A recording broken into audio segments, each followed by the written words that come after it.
NEET 2027-এর জন্য এ বাবা নন motivational roadmap. আমি তো জানি স্টুডেন্টরা শুধু মোটিভেশন চায়, শুধু রক্ত গরম করা কথা চায়, ব্যাকগ্রাউন্ডে মোটিভেশনাল রিল চায়, মিউজিক চায় এবং ভাবে যে মোটিভেশন দিয়েই বোধহয় নিট উতরে যাবে। আমি এসে বলবো যে না, আমাদের কাছে পর হবেই, আমরা প্রচুর মানে মানে পড়ে নে, মানে হয়েই যাবে, সারা বছর দরজা বন্ধ করে পড়াশুনো করে, 1 বছর পরে দরজা এসে নক করবে সাফল্য। বেসিক্যালি এই রিলগুলো যারা দেখে তারা কোনোদিন চান্স পায় না, বিশ্বাস কর। তুই তো এই রিলগুলোই দেখেছিস এতদিন ধরে, এবং তুই আবার নিট 2027-এর জন্য প্রিপেয়ার করছিস। অ্যাকচুয়ালি মোটিভেশন দিয়ে নিটের মতো একটা হাইলি কম্পিটিটিভ পরীক্ষাকে অতিক্রম করা যায় না। তোকে যদি নিট অতিক্রম করতে হয় তাহলে তোকে ডিসিপ্লিন হতে হবে, কনসিস্টেন্ট হতে হবে এবং ছোট ছোট টার্গেট সেট করতে হবে। বিশাল বড় টার্গেট সেট, বিশাল বড় মোটিভেশন, এসব দিয়ে কিছু হবে না। তো বারবার জানিস যে আমি কিন্তু কখনোই মোটিভেশনাল কথা বলতে পারি না। আমি খুব প্রত্যেকবার নিটের আগে একটাই ভিডিও বানাই যেখানে বলি যে এবছর যারা নিট দেবে তাদের কিভাবে পড়াশুনো করা উচিত। গত বছরও বলেছিলাম, এবছরও বলতে চলেছি। অবভিয়াসলি যারা আমাদের কাছে পড়ছে, অক্সিজমে পড়ছে, এই কথাগুলো তাদের উদ্দেশ্য করে হলেও যারা অক্সিজমে পড়ছে না তারা শুধুমাত্র আমি অক্সিজমের হয়ে যে কথাগুলো বলছি, তুই অক্সিজমের জায়গায় সেই ইনস্টিটিউটের নাম বসিয়ে দিস এবং আমার মানে ধর আমি বলছি আমি বায়োলজি পড়াচ্ছি, তো আমার জায়গায় সেই ইনস্টিটিউটের যে বায়োলজি টিচার তার নাম বসিয়ে দিস, বাট বাকি গল্পটা সেম, কারণ সাফল্যের সূত্র একই হয়। যাই হোক, যারা নিট 2027 দেবে, আমি আবারও বলছি মোটিভেশন দিয়ে কিচ্ছু হবে না। আমি জানি যারা সবে নিট 2026 দিয়েছে, কিছু নাম্বারের জন্য মনে হচ্ছে যে হবে না বা খারাপ হয়েছে, তাদের রক্ত এখন খুব গরম। তারা মনে করছে যে আর 1 বছর এবার ফাটিয়ে দেবো, এবার প্রচুর ফাটিয়ে দেবো, আমি তো সব জানি, ফাটিয়ে দেবো এবার। আমি আবারও বলছি, এই মোটিভেশন প্রথম 1 মাস থাকে, শেষ 1 মাস থাকে, মাঝে থাকে না। মোটিভেশন দিয়ে কিছু হবে না। তোকে একটু মেকানিক্যাল হতে হবে, তোকে একটু স্ট্র্যাটেজিক হতে হবে এবং তোকে ডিসিপ্লিন হতে হবে এবং ছোট ছোট টার্গেট সেট করে দুর্বলতার জায়গাগুলো নিয়ে কাজ করতে হবে। আজকের এই ভিডিওতে, একটা ছোট্ট ভিডিওতে আমি সবটা ক্লিয়ার করে দেব। নিট 2027 যারা দিতে চলেছে, দেখ নিট 2027 অবভিয়াসলি একটা বড় পরিবর্তন আসতে চলেছে। তার কারণ অলরেডি বলে দিয়েছে যে মানে ম্যাক্সিমাম চান্স, 99%-এরও বেশি চান্স কম্পিউটার বেসড টেস্ট হতে চলেছে। এবং বলেছে এডুকেশন মিনিস্টার নিজে যে সবাইকে সিবিটির জন্য প্রিপেয়ার করতে। দেখ লাস্ট মুহূর্তে বললো সিবিটি হবে না, আমরা জানি না, কিন্তু ওএমআর তোদের অভ্যেস আছে, বাট সিবিটি তুই যদি প্র্যাকটিস না করিস তাহলে ডেফিনেটলি চাপ। তাই তোকে সারা বছর computer based test actual exam সেন্টারে গিয়ে কিন্তু কয়েকটা প্র্যাকটিস করতেই হবে। আমরা অলরেডি লঞ্চ করেছি, আমি সেগুলো নিয়ে লাস্টে আসছি আমরা কি করছি, বাট তোকে সেটা দিতেই হবে। কম্পিউটার বেসড টেস্ট সব থেকে বড় পরিবর্তন নিট 2027-এর জন্য। কম্পিউটার বেসড টেস্টের কিছু অ্যাডভান্টেজ রয়েছে। কি অ্যাডভান্টেজ রয়েছে? অ্যাডভান্টেজ হচ্ছে তোর ওএমআর-এর যে মার্ক করার টাইম সেইটা কমে যাবে, কারণ ওএমআর-কে তোকে গোল করতে হবে না। আর 2 হচ্ছে তুই অ্যান্সার চেঞ্জ করতে পারবি। ওএমআর-এ যেরকম একবার গোল করে দিলে তুই চেঞ্জ করতে পারতিস না, এবার সেটা করতে পারবি। কিন্তু প্রবলেম কি? সব থেকে বড় প্রবলেম আমি মনে করি মাল্টিপল সেটে প্রশ্ন হবে, যার ফলে কারুর প্রশ্ন কঠিন আসবে, কারুর প্রশ্ন সহজ আসবে। কে কোন দিন পরীক্ষা দেবে, কে কোন শিফটে পরীক্ষা দেবে, সেই অনুযায়ী কিন্তু প্রশ্নের এদিক ওদিক হবে এবং তারপরে নাম্বার কিন্তু র্যাঙ্ক কিন্তু একসাথে বেরোবে। কিন্তু সেটাতে ঘাবড়ানোর কিছু নেই। যাদের প্রশ্ন কঠিন হবে তাদের নম্বর বেড়ে যাবে, আর যাদের প্রশ্ন খুব সহজ হবে তাদের নাম্বার আবার কমে গিয়ে সবার একটা নর্মালাইজড একটা জায়গায় চলে আসবে।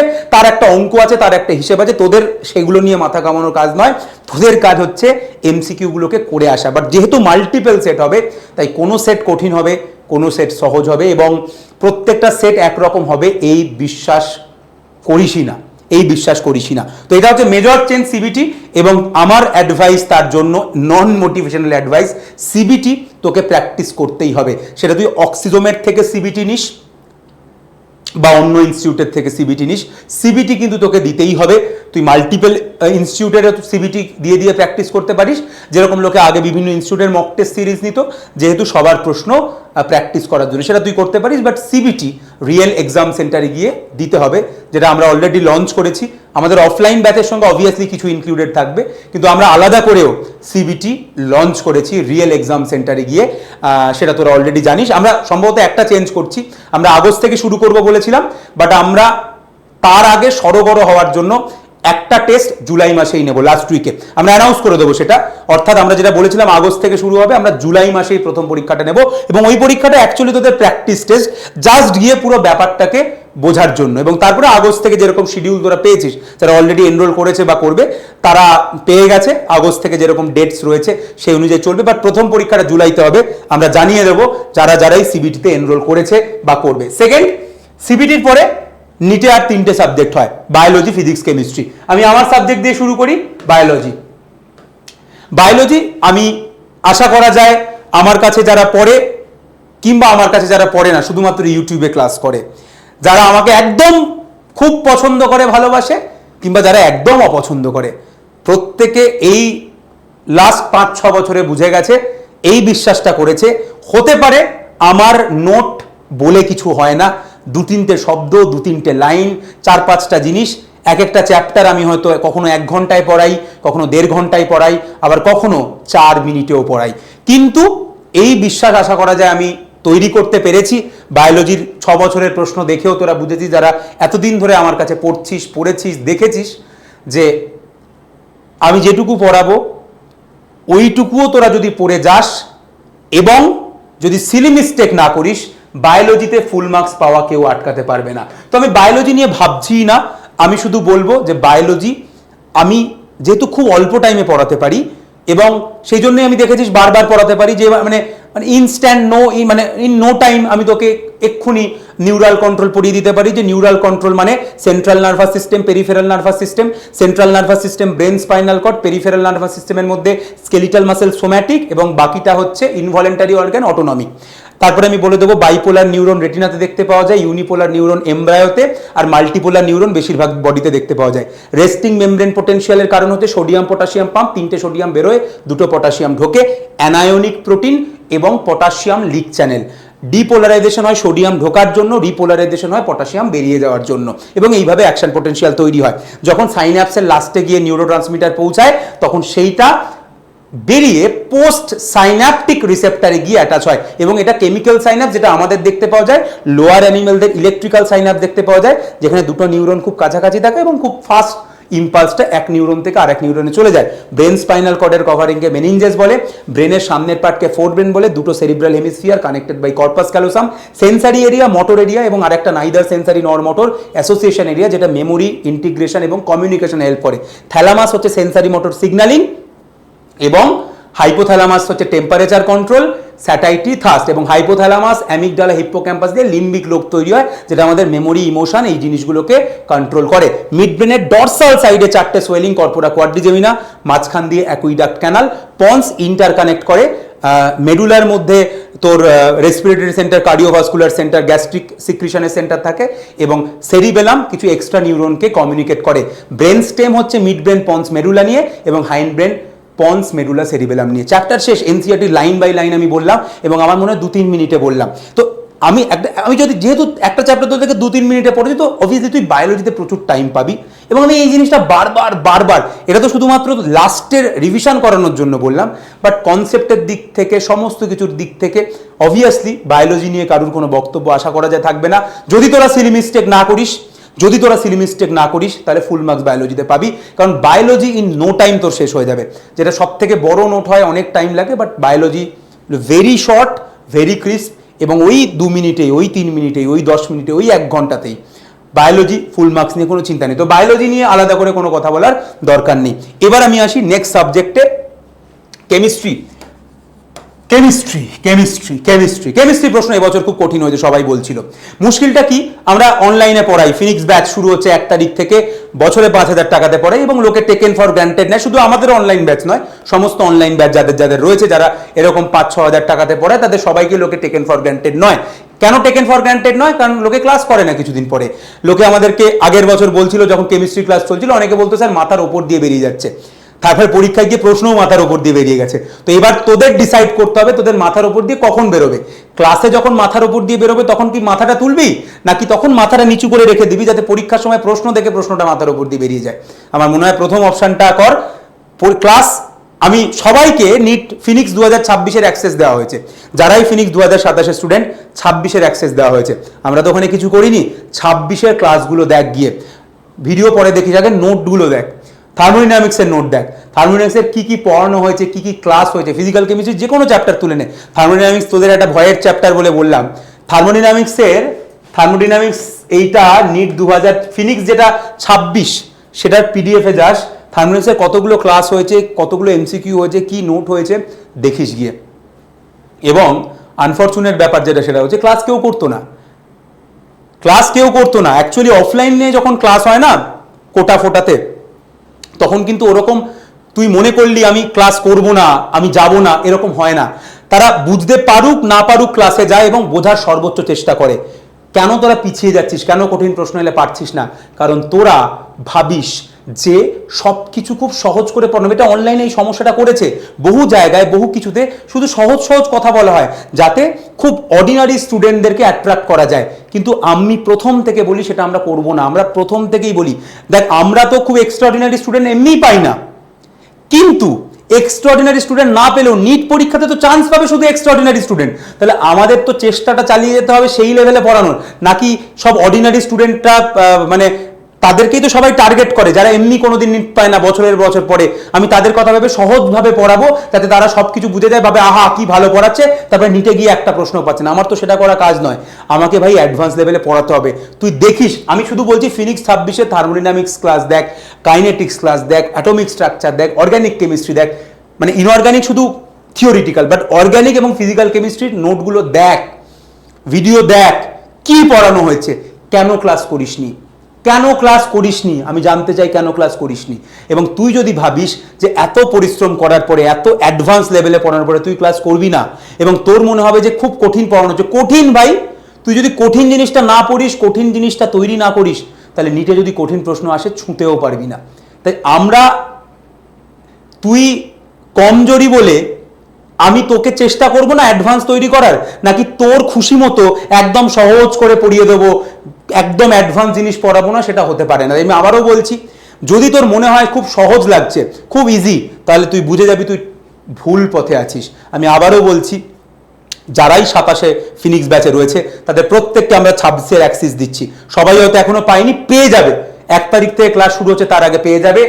ক্লাসগুলো দেখিস, কেমিস্ট্রি অ্যাটলিস্ট নোটগুলো দেখিস, ভিডিও না দেখলেও, যে কি পড়ানো হয়েছিল এবং তোরা যেগুলো করিসনি বা যারা 26-এ পড়তো ক্লাস করেনি তারা কি মিস করেছে। আমি আবারও বলছি, আমরা যা পড়াবো তোরা যদি পুরো ক্লাসগুলো সবকটা করিস, এটা আমি আবারও বলেছি, যারা অন্য ইনস্টিটিউটে তারা সেই আমার জায়গায় অন্য ইনস্টিটিউট বসিয়ে নে, তোরা যদি সবকটা ক্লাস করিস, প্রতিটা পরীক্ষা দিস, ডাউটগুলোকে সলভ করতে থাকিস, কারণ আমরা অফলাইনে ডাউট ক্লিয়ারিংয়ের সুযোগ দিই এই 5000 টাকাতেই। তো বুঝতে অসুবিধা হলে 1 মাসের সমস্ত ডাউট নিয়ে অফলাইনে চলে আসবি এবং ডাউট সলভ করবি।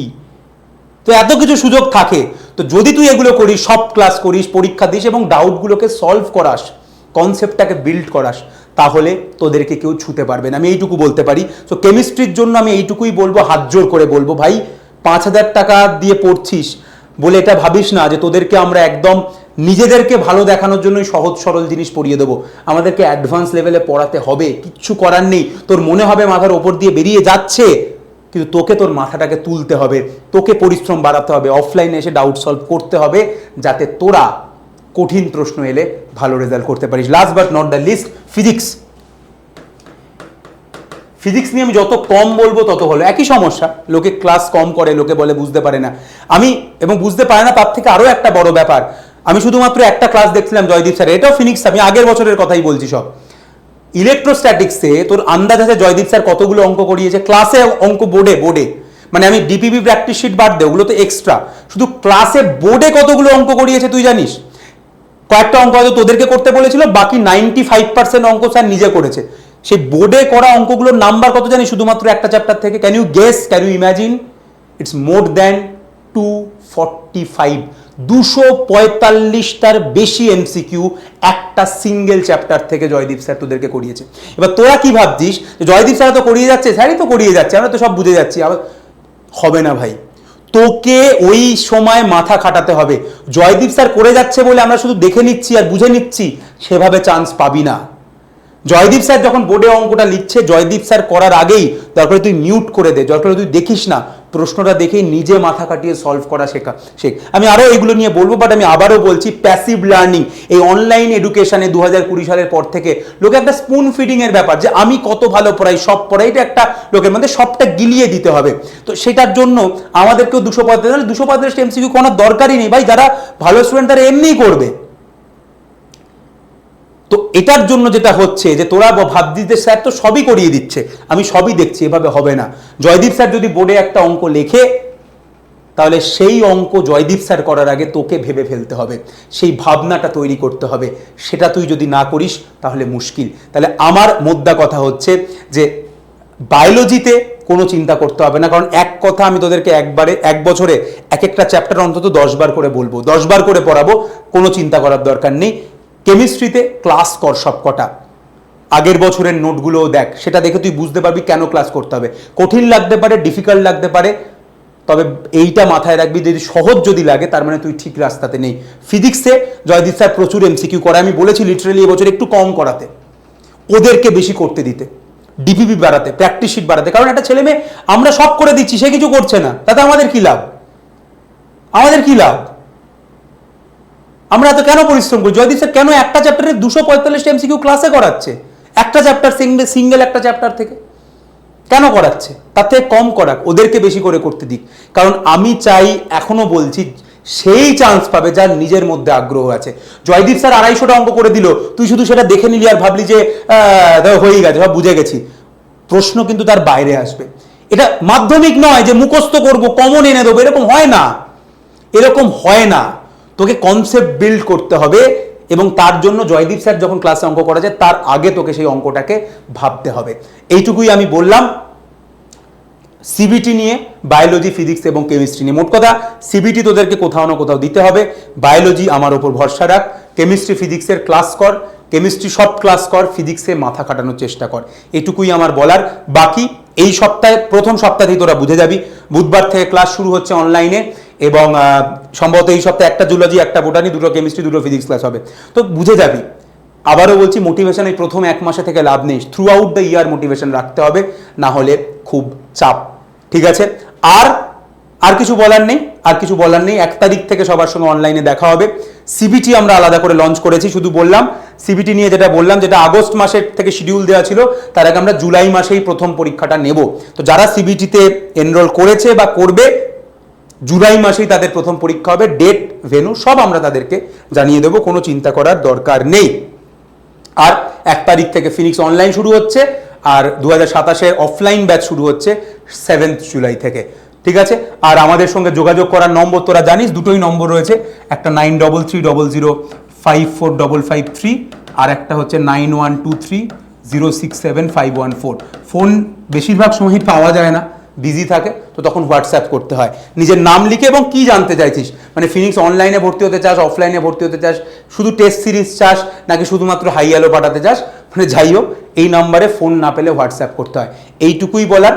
আশা করা যায় 2027 তোরা পরিশ্রম করবি, মোটিভেশনের পিছনে দৌড়াবি না, ডিসিপ্লিন থাকবি, কনসিস্টেন্ট থাকবি, এবং প্রত্যেকটা ক্লাস করবি, প্রত্যেকটা পরীক্ষা দিবি। আর ডাউট হলে ডাউটটা সলভ করাবি, ডাউট সলভ না হলে তোদের থেকে এক্সট্রা টাকা নেওয়া হয় না, তোরা অফলাইনে আসবি অক্সিজোমে, এবং এসে সামনে বসে ডাউটটা সলভ করে নিবি। দেখা হচ্ছে 1 তারিখ বুধবার প্রথম ক্লাসে, প্রথম দিন জুলজি এবং ফিজিক্স ক্লাস হবে। ধন্যবাদ।